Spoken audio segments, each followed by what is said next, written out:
Good morning. Welcome po sa press briefing ni Presidential Communications Secretary Martin Andanar. Good morning, sir. Good morning, MPC. Morning, Rocky. Thank you. Good morning, everyone. On the two Filipino captives freed by the Abu Sayyaf last Sunday night, apart from the Norwegian and the three Indonesian hostages, the military is getting an upper hand in its continuing intense and focused operations in collaboration with police counterparts to destroy the ASG. Also last night, the President extended financial assistance to Davao blast victims. The President personally received each of the victims and relatives of the deceased and handed over a check representing a cash assistance extended by a government amounting to 250,000 pesos for victims who were permanently disabled by the blast. The President likewise handed out 250,000 pesos each to the families of the 15 victims who died in the bombing, while 100,000 pesos each cash assistance was given to each of the victims who sustained minor injuries, plus other medical assistance, including allowances for antibiotics. There were at least 70 people who were injured last September 2. On Batanes, the DSWD is now conducting stress debriefing. 5 social workers trained on critical incidents. Stress debriefing will be deployed to help relieve the stress and trauma experienced by the victims of Typhoon Ferdy. Yes, question. First question will come from Maricel Halili of TV5. Hi, Sec. Good morning. Hello, Sir, good morning. may we have your reaction tungkol lang dun sa pagkakatanggal kay Senator De Lima sa chairmanship yesterday? Nirespeto po natin ang independence ng Senado. Ang Senado po ay co-equal branch of government at kung ano po ang desisyon ng kanilang liderato ay nirespeto po natin. Ganon din po sa kung ano man ang mga activities na nangyayari sa lower house. We respect it. But I understand, Secretary, that Senator De Lima believes that the people of President Duterte is behind the ousting. May we get your reaction? Ang palasyo po ay nanatiling independent din, no? Hindi po namin pinapakialaman kung ano ang nangyayari sa Senado. The senator also is entitled to her own opinion. Another statement coming from Senator De Lima is that hindi daw siya yung reason kung bakit nasisira yung image ng Pilipinas, kundi yung sunod-sunod na cases on extrajudicial killings. Well,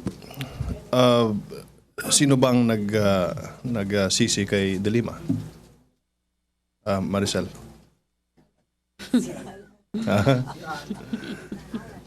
You know, meron kasing meron silang sagutan sa Senado at ayaw nating makialam doon. Thank you. Follow-up question on Senator De Lima, Raymond Tenasa. Hi, sir. Are you happy with the result without ouster of Senator De Lima as chairman? You know, like what I said, Raymond, no? Meron pong sariling political dynamics sa loob ng Senado at lahat naman ng bumoto na maalis po ang senadora ay mga senador, no? Wala namang miyembro doon ng executive at ganoon din sa mga nag-abstain at sa mga pumabor para kay Senador De Lima. And we congratulate also Senator Dick Gordon. Sir, seriously, Senator De Lima is also insisting that no other than but the president himself wants her out of the committee or behind the moves in the Senate. Your reaction? Kasi entitled naman po si Senadora Laila De Lima sa kanyang opinion. At alam po natin na ang ating Pangulo at ang ehekutibo ay hindi nakikialam sa kung ano man nangyayari sa Senado. Halimbawa na lamang dun sa nangyaring investigasyon noong nakaraang linggo under the chairmanship of Senator Laila De Lima At maliwanag po na hindi naman nakialam ang palasyo at ito'y tuloy-tuloy. In fact, yung mga investigasyon po ng senadora noong mga nakaraang linggo ay pinahintulutan po ng ating Pangulo ang ating Philippine National Police Chief na dumalo sa investigasyon. So wala po. Talagang as far as I am concerned and as far as the palace is concerned, independent po ang Senado, independent po ang lower house. But Sir, Senator De Lima is saying that the President himself openly said publicly that he destroy her. So she believes that this is already part of the declaration of the President that she or he will destroy her. Itatanong ko po sa Pangulo kung ano po ang ibig sabihin niya dun sa sinabi niyang statement na yun. Thank you, sir. May follow-up question? Henry Uri and then Joseph Morong. Secretary, good morning. There was this report of the Philippine Center for Investigative Journalism, the PCIJ, that next year the government's going to spend 206.57 billion pesos for public order and safety, and then 2.5 billion ang Intel fund ng Duterte administration next year for illegal drugs. So the government is has been spent, and malaki na yung mga pondo hong ginagamit ng gobyerno. What's in it for the people? Kasi malaking pondo po itong pinag-uusapan natin dito. Siguro, Henry, titingnan ko muna yung buod ng budget at tatanungin ko rin si Executive Secretary Bingbong Medialdea kung ano po yung... kasi hindi ko pa nakikita yung allocation yung pera. So, for me to be able to give you a clear answer, ay kailangan ko makita yung budget. Follow up, pero yung napapansin namin puro patayan, puro kumbaga puro parang accomplishment wise. Meron ba sa ganitong kalaking pondo, Secretary? Sa ngayon po, alam naman siguro ng lahat na nasa 712,000 na yung mga sumurrender sa police, at out of the 712,000 surrenderies dahil dito sa anti-illegal drugs campaign ay nasa close to 660,000 po yung mga drug users at yung nasa 7% po or 52,800 yung mga sumurrender na drug peddlers or drug pushers, no? Now with that number, masabi po natin na very successful yung first phase ng giyera kontra illegal na droga. If we connect the budget to that, kailangan ko muna makita yung buong plano kung paano gagastusin yung budget, and I haven't seen the budget honestly. Okay, thank you. Back Thank to Senator De Lima's issue. Okay, Joseph Morong. Sir, you've talked to the president, no? Are you aware if he has seen the proceedings last, I think, Thursday pa yan? Thursday or Wednesday?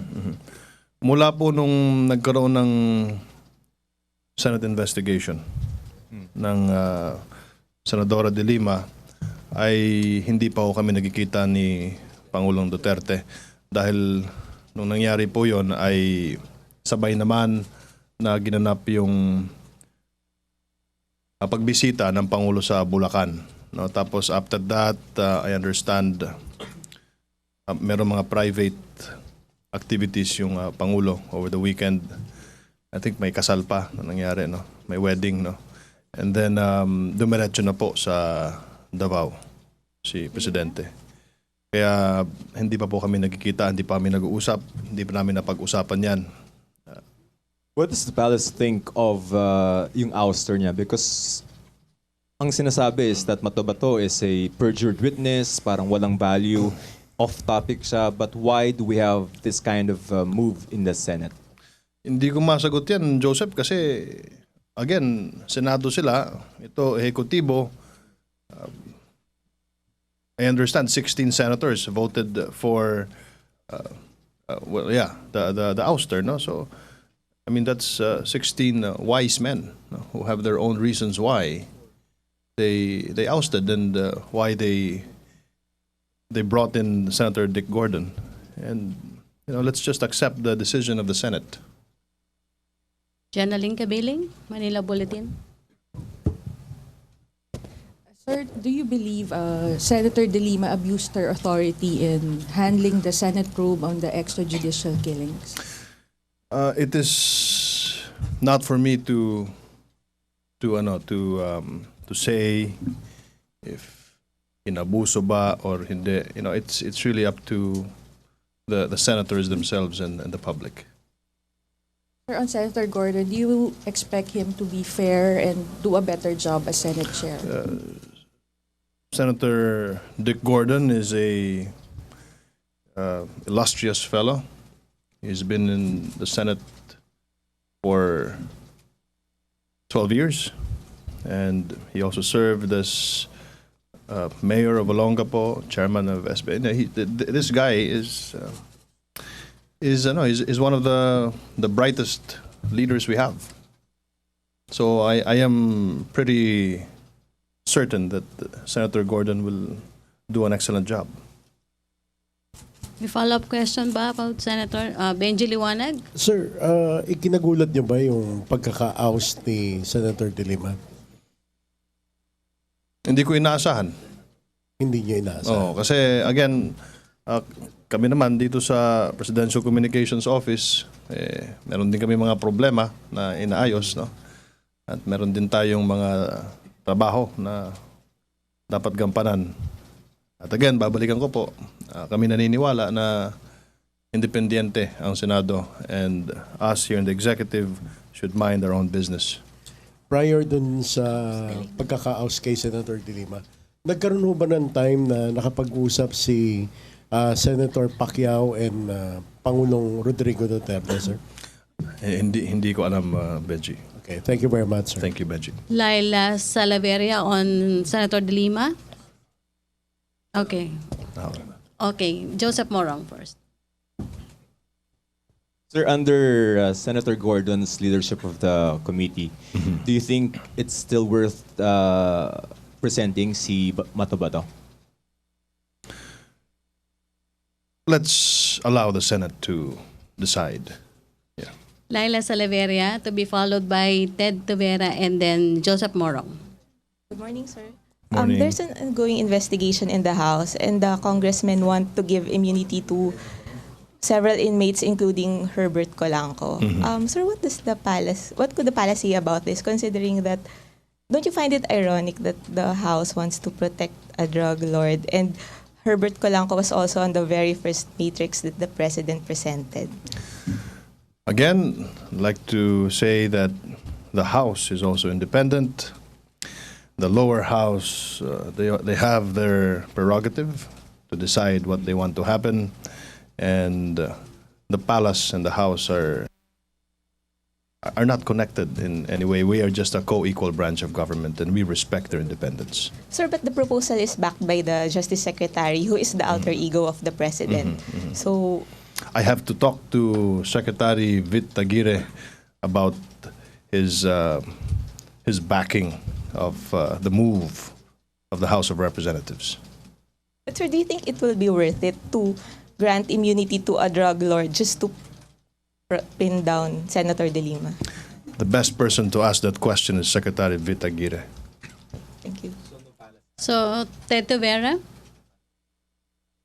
It's always been Secretary Vit Aguirre who's spoken about the case since last week, di ba? We appointed him to be the official spokesperson pagdating po sa kasong ito.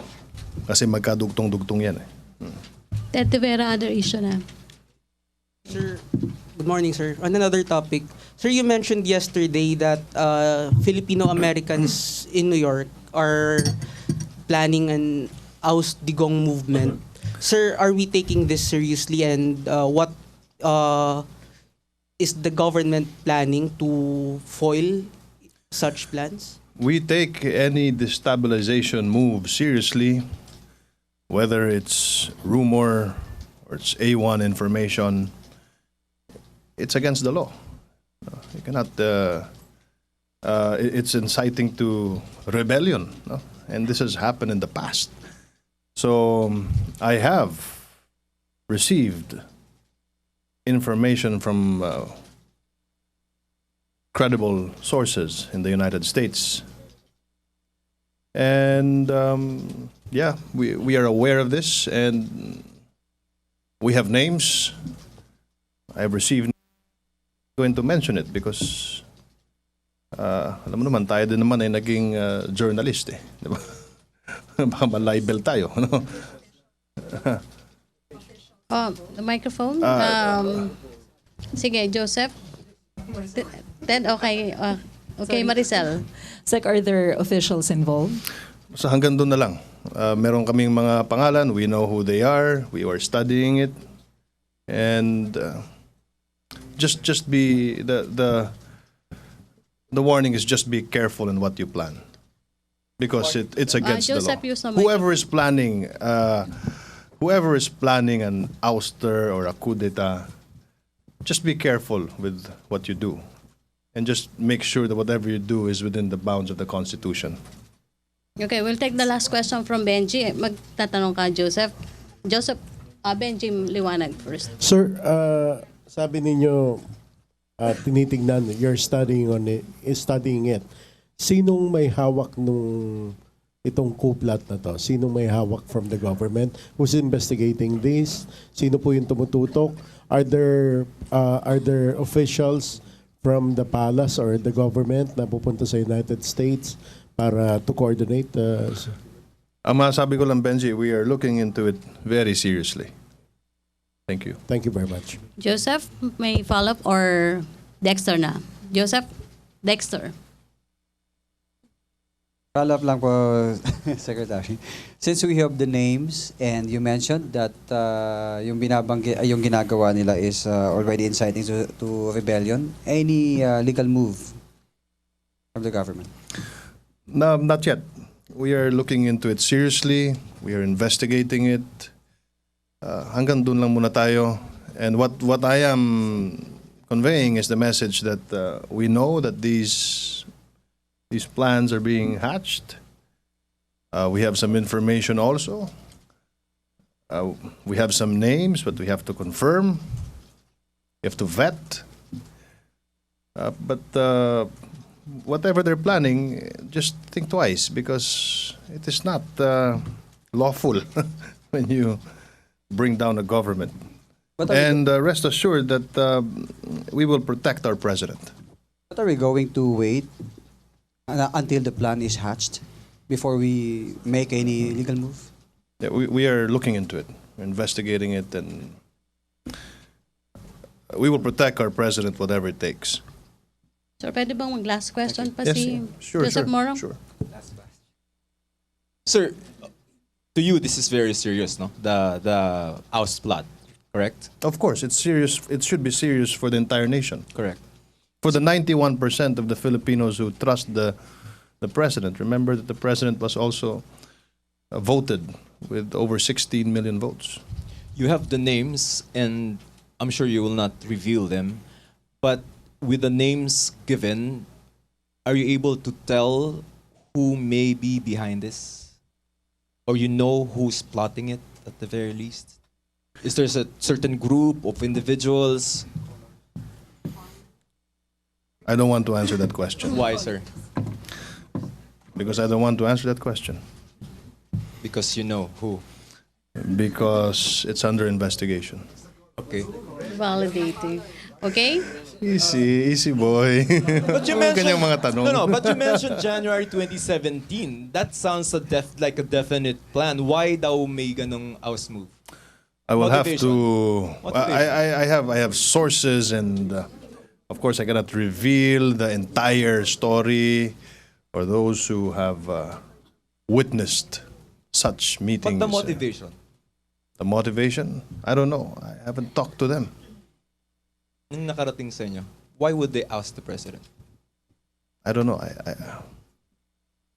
I don't know. Okay. It's There has to be a reason. let's ask them. Okay. Hindi sinabi sa inyo nung ano. Basta may oust lang. Okay, thank you. Yeah. The last Yung, topic, Sige, isa na lang, Benji, sir. liwanag. Yung hint ni Pangulong Duterte na sinasabi niya, gusto kong patalsikin ng mga dilawan. Is this part of the oust movement or what? I'd love to answer that question. Thank you. But I won't answer that question. Okay, thank you. Thank you, Secretary. Salamat thank you, po. Malacanang Press Corps. Siguro sa labas na lang after the briefing, yung tanong nyo pa kay Secretary Andanar. Thank you, Malacanang Press Corps. Thank you, Presidential Thank you, Communications Rocky. Thank Secretary you. Martin Andanar. And back to our main studio sa Radyo ng Bayan at PTV Channel 4.